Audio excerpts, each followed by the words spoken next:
Whether the person you meet is deaf or hard of hearing, they should receive the same amount of support and respect as hearing individuals. That includes everything from ASL, texting, or writing something down to try to communicate. Hearing people's difficulty with communication often comes from a lack of knowledge about deaf culture, language, and literacy level, and that can have a negative impact on relationships between hearing and deaf people, such as misdiagnosis from doctors, unnecessary confusion, mistreatment, and overall harm to how deaf people are viewed in society. This lack of communication stems from the misconception that all deaf people have the same or similar types of hearing impairments. The hearing needs of a deaf individual is always different and should be taken into consideration when communicating with them.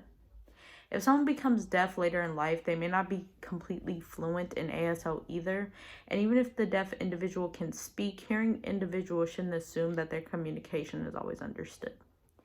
Many people who are hearing oftentimes believe the myth that all deaf people can accurately read lips. Even the best lip readers in the deaf community can only accurately understand 30% of spoken words. If the hearing person has an accent or facial hair, that percentage significantly drops as well. When talking about deafness as a culture, hearing people need to understand that being deaf isn't considered a disability by a lot of people in the deaf community, and that is simply a way of life and something to be proud of. The feeling of cultural identity is grounded among the individuals who utilize ASL to communicate. Understanding American Sign Language assists hearing people to appreciate that level of communication.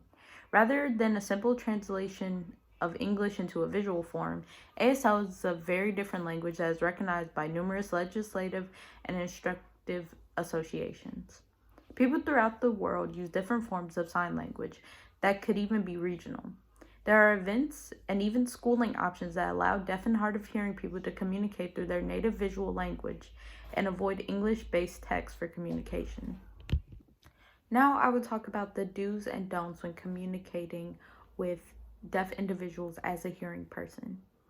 I will first start with the do's. So do begin the conversation by getting the person's attention. You can call their name, tap their shoulder, wave your hand, or use really any visual gesture to alert the person that you want to talk to them and begin a conversation.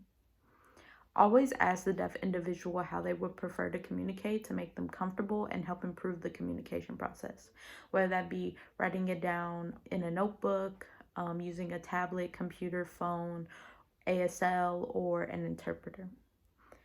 Always be sure to maintain eye contact. If you do end up turning away from the person, do not continue the conversation again until you have gotten that eye contact back again and alert the person that you are ready to communicate with them again. Always communicate in a well-lit, quiet environment where there are little distractions, whether that be visual distractions or noise distractions, just so you can maintain that person's attention and that you guys both have each other's full attention. Always use facial expressions and body language to communicate your message accurately. You can point to appropriate objects or use visual aids, but just make sure your message is coming out the way you want it to come out. And yeah. Now I'll be going over the don'ts. Don't rely on family members or other deaf individuals when trying to communicate. Of course, it's always okay to ask for help with translation, but it's still important to communicate with them personally and add them to the conversation. Avoid standing in front of bright lights or windows. It makes it really hard to communicate and see a person accurately when they stand in front of these things. It oftentimes puts them in the shadow, so it makes the communication process a lot harder. Don't eat, smoke, chew gum, or cover your mouth when communicating. Even if the deaf person can understand lip reading, you don't want to do anything that could interfere with that, and all of those things interfere with that. Don't shout, or speak with exaggerated lip movements. If a deaf person can't understand you speaking normally, you just want to speak at a normal pace and just speak very clearly. When you shout or speak with exaggerated lip movements, it's not only demeaning, but it also interferes with the communication process. If a deaf person doesn't understand you right away, don't just repeat your message as it is. Try to rephrase it to see and use visual gestures to try to convey your message better. And don't always assume that a deaf person can hear and understand what you're saying just because he or she is wearing a hearing aid. The hearing aid can be worn to help with awareness of environmental sounds like fire alarms, car horns, and it may not always help the deaf person understand speech.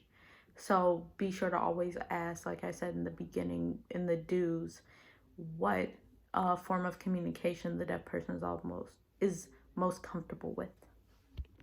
I hope you enjoyed this look into ways to communicate with deaf individuals and use these tips in your everyday life. Have a good day.